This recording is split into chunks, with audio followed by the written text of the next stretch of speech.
help it? Mostly, yes.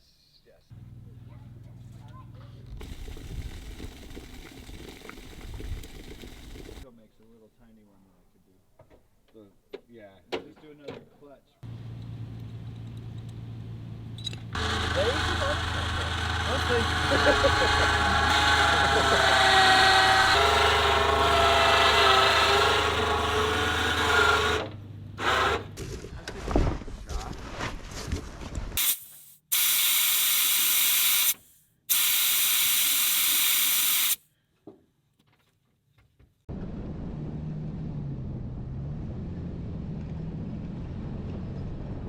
So we're getting on the trail later than normal. It's about 10:45. We are going to do the Dome Plateau and try to find some dinosaur footprints. Less than 10 minutes after leaving our campsite, Andrew had blown a tire out. He ran over a big rock and it went right through the casing. Off to a good start. Oh yeah. That's not too bad on time, I think. No. What are you running it at? 20? 20? I figure 20 is pretty good. Okay, you said down to 10.4. Yeah, just for putting her on. I was thinking 10 sounded a little low for driving.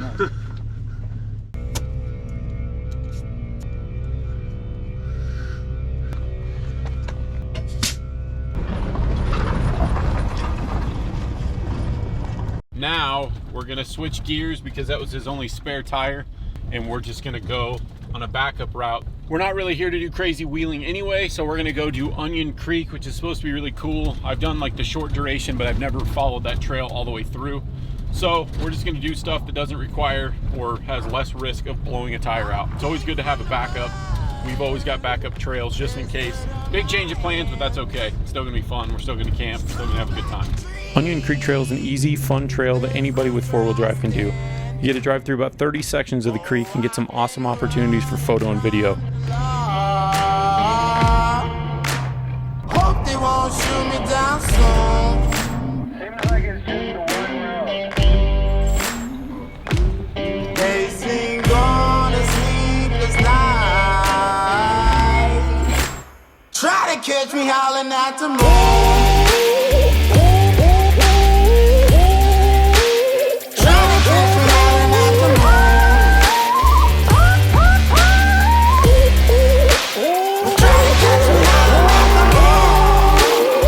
Our poor friend Andrew bought this Tundra recently, and right after he got it, somebody stole it and put a bunch of dents in it, and he had to replace the door with a white one. That's why you're seeing the multiple colors.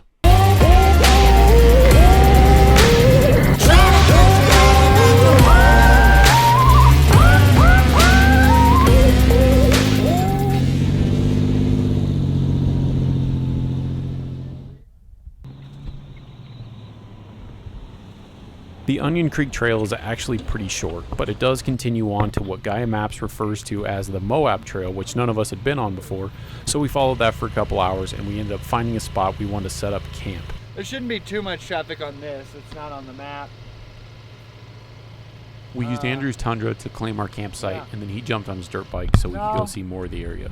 Top of the world's like looking down off of that. It's just, I mean, you're looking way down there and you see birds flying. Really? And you can see the birds from the top. You're looking down on birds flying way below. Damn. Unfortunately, the views aren't as good as they normally are because of the many wildfires that we've had this year. It's got a good amount of rock under it.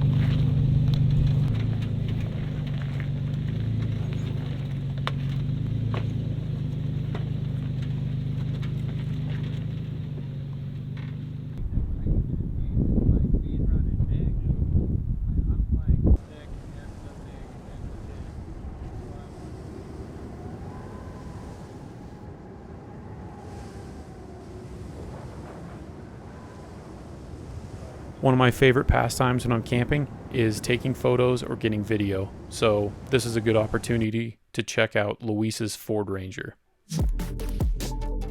Aside from the Tepui tent and the Raptor style grill, Luis hasn't done much to this truck. It has a mild lift and wheels that it did come with, but he's planning on putting rock sliders in the near future.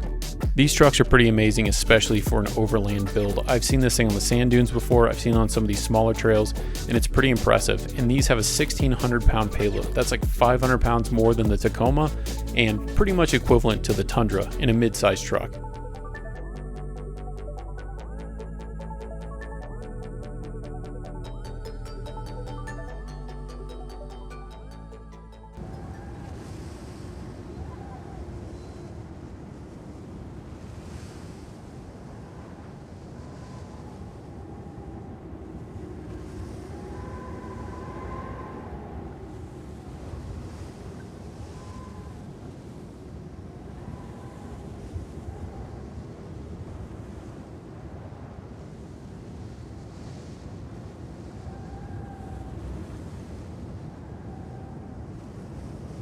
Andrew is one of the craftiest people I've ever met in my life.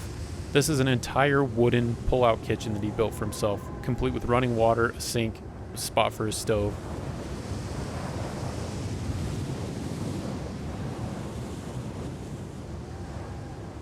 Something else Andrew built was a wooden rooftop tent. He wasn't quite done with the material yet, so I'm not going to do a full walk around until he's satisfied with it, but it was really cool to see in person.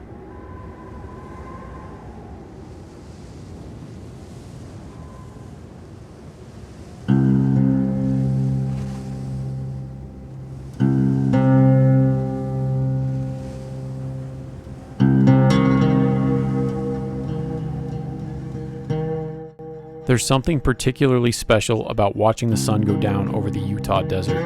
It seems that it almost slows time down, and you get a connection to something prehistoric. And I can't quite describe it, but there is something very special about this place.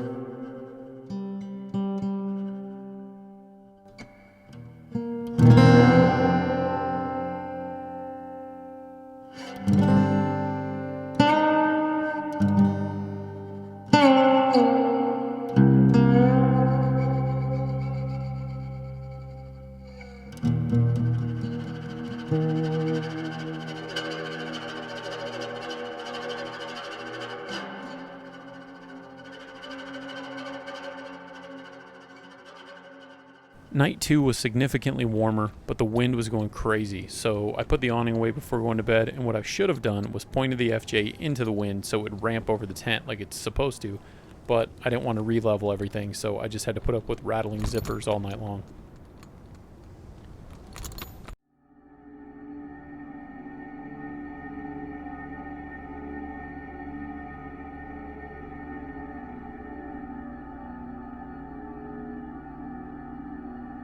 When we woke up in the morning, we saw that we were surrounded by dark clouds. The weather that we knew was going to be coming was coming earlier than we'd expected.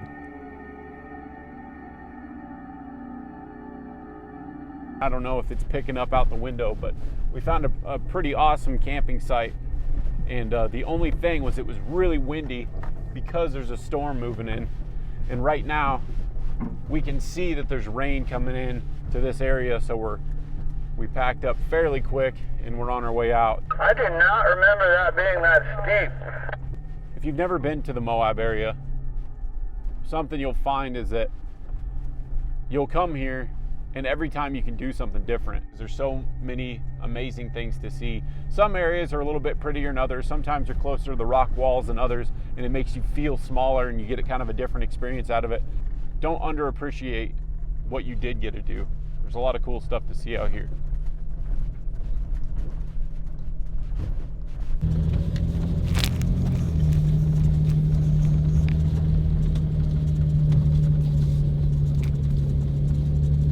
We were driving straight into the rain.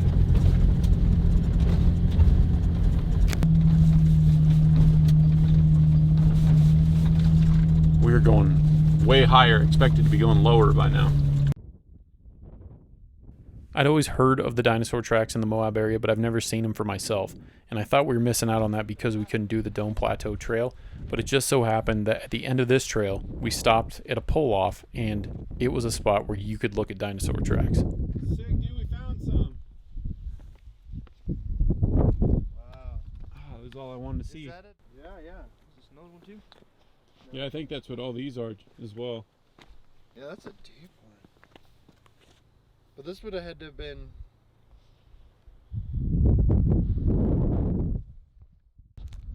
That's crazy.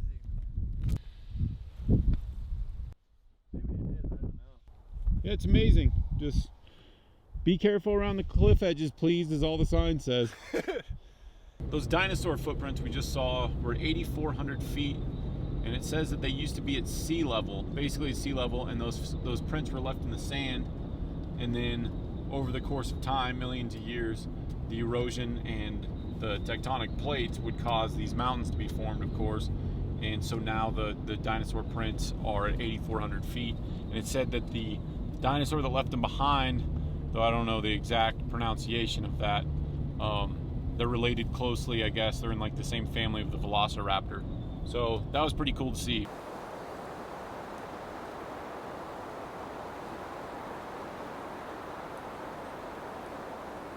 The storm was making its final approach, and we all stopped to air up our tires, and we decided to have lunch together before we left. Me and Luis were on our way. Andrew was going to stay for a few more days.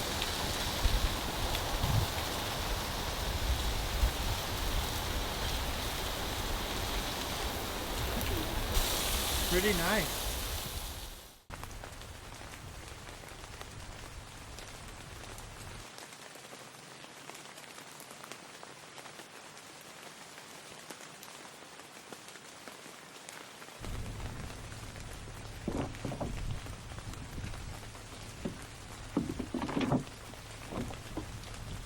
Luis already headed back, and Andrew decided he was going to stay a couple more days. I guess the weather was looking better than he expected. So he turned back around. He's going to stay in Utah. If you have any questions about where we went, where the dinosaur footprints were, anything like that, the dinosaur footprints were cool because anybody with any car could get up there. There was a Prius going by, and that was part of a paved road that I've never been to before. So it just so happened that we came up on that. It's pretty neat. I'm going to try to keep up on these off-road videos and camping videos. So if you have any suggestions for me, please drop them below. A like helps the YouTube channel out a lot. So if you guys liked it, please like and subscribe, and we'll talk to you next time on the next trip.